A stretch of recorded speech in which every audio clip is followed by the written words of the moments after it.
और मोदी सरकार के 9 साल पूरे होने पर भाजपा द्वारा चलाए जा रहे महाजनसंपर्क अभियान के तहत जिले के 2 दिवसीय दौरे पर पहुंचे केंद्रीय कृषि मंत्री नरेंद्र सिंह तोमर ने विपक्ष के गठबंधन को ठगबंधन बताते हुए बड़ा आरोप लगाया। नरेंद्र सिंह तोमर ने कहा कि ये लोग भ्रष्टाचार के माध्यम से अपनी जिंदगी में आनंद उड़ाते थे, इनकी मोनोपोली ध्वस्त हो रही है, इसलिए ये लोग एक मंच पर आ रहे हैं। साथ ही कांग्रेस को लेकर बोले कि कांग्रेस ने शुरू से राम जी का विरोध किया है, जिसका परिणाम भुगत रही है।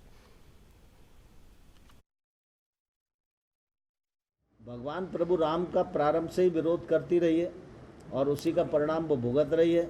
आने वाले कल में और भुगतेगी। हमारे देश का परंपरागत अनाज है और हर चीज को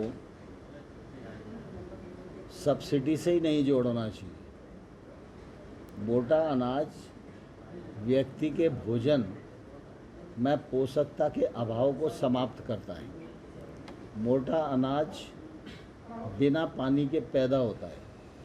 मोटे अनाज में फर्टिलाइज़र नहीं डालना पड़ता।